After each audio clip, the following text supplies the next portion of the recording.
Well, hi everyone. I'm really excited to be here today with the Honourable Dr Andrew Leigh, who's the Assistant Minister for Productivity, Competition, Charities and Treasury. And the Minister in opposition was the champion in the ALP party room for our mandatory data sharing, and now in government has been the Minister responsible for the MVIS, or the Motor Vehicle Information Sharing Scheme.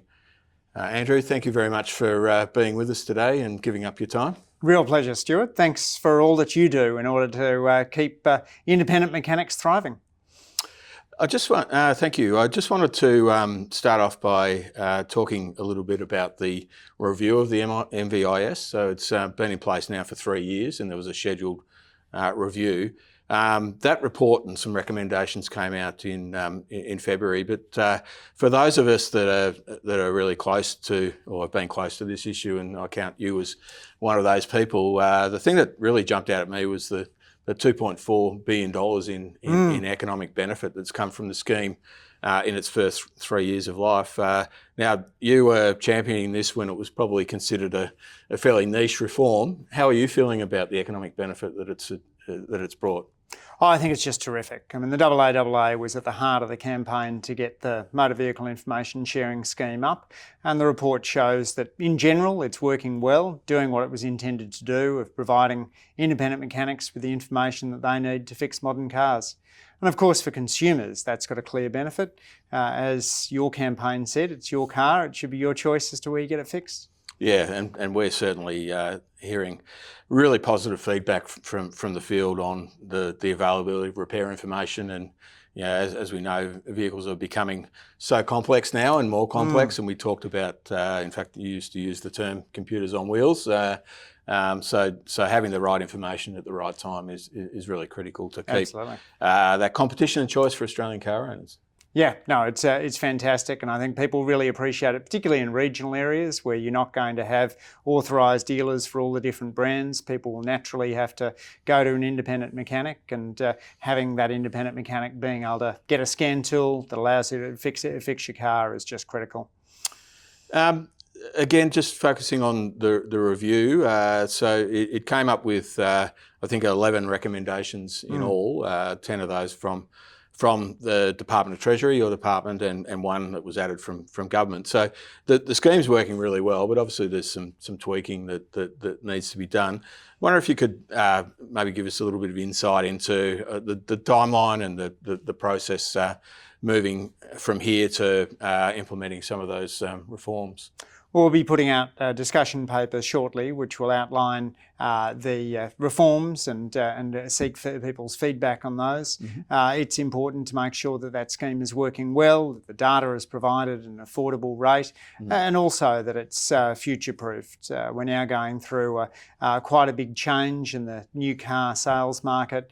We've just had a big uptick in the share of EVs in the market as people respond to the increase in fuel prices. And that's going to mean that as those new brands come in, we need a motor vehicle information sharing scheme that's fit for the challenges of 2026 and beyond. Concurrently with this process, we know that you're also consulting on the potential to bring in a mandatory scheme around agricultural equipment. And I think that's on the back of a productivity Productivity Commission recommendation, which is great news for our farming community, our agricultural community.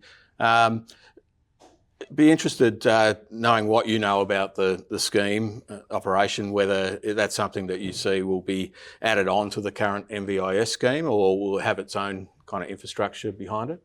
Well, the discussion paper will canvass some of those issues and how we might go ahead and do it. Obviously, there's a different set of issues. You've got a smaller range of manufacturers. You've typically got more expensive pieces of machinery, most of them costing more than $100,000. And there's not the same network of independent repairers as currently exists for fixing cars. So all of that means we can't just bolt the scheme on. We need to look at how to build a scheme that works. But as you say, Stuart, Productivity Commission has been supportive of it. The National Farmers Federation have been red hot on this. It's a reform that's good for Australia's farmers.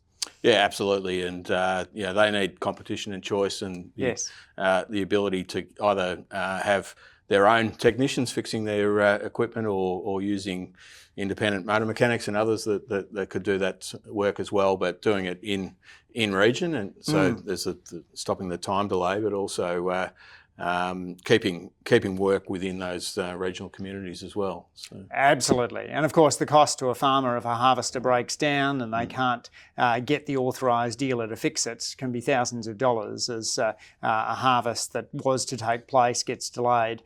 So it's really time critical for the agricultural sector, which is why they've been so supportive of the reform. Yeah.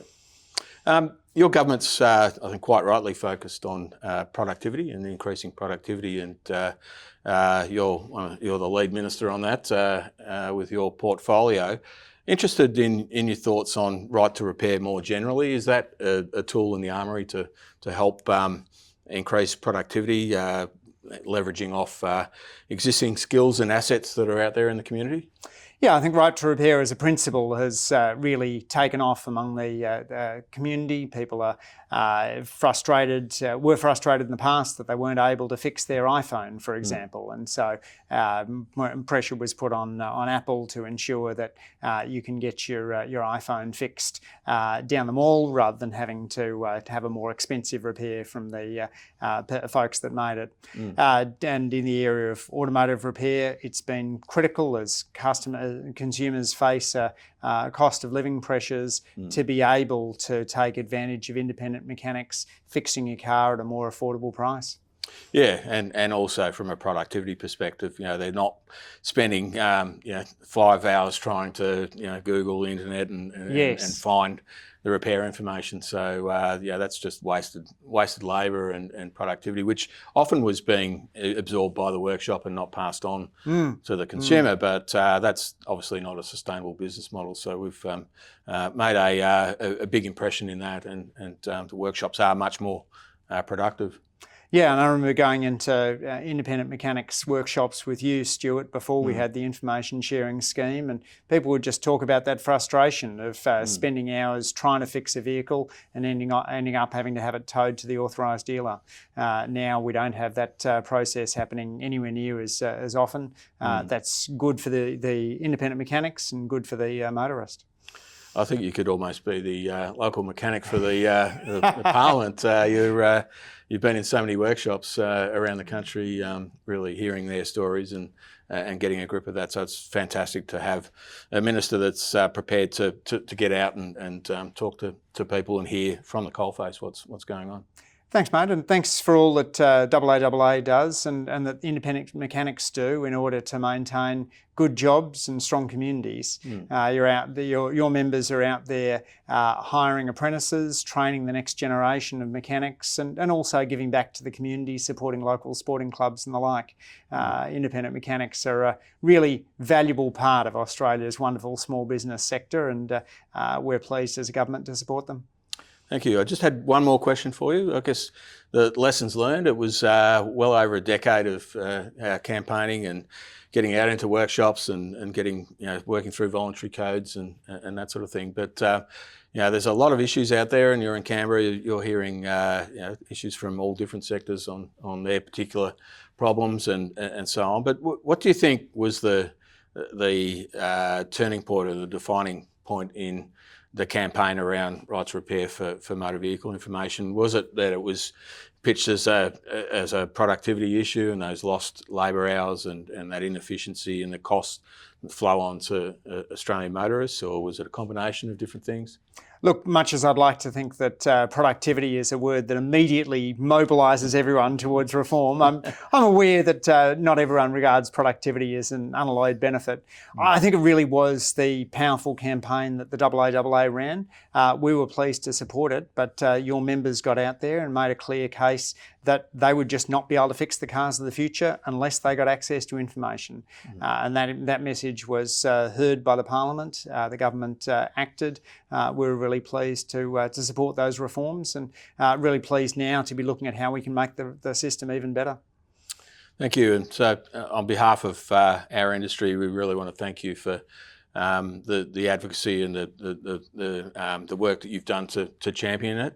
You did get the right to repair policy through Shadow Cabinet at the time, which really helped us put some pressure on the government, and you've overseen the rollout, the successful rollout of the scheme, and we really thank you for what you've done, and we look forward to working with you on contributing information on those reforms, and hopefully, we'll have a scheme that sequentially improves, and we'll keep competition and choice for all those millions of Australian car owners. Absolutely. Thanks for all you do, Stuart. Thanks, Andrew.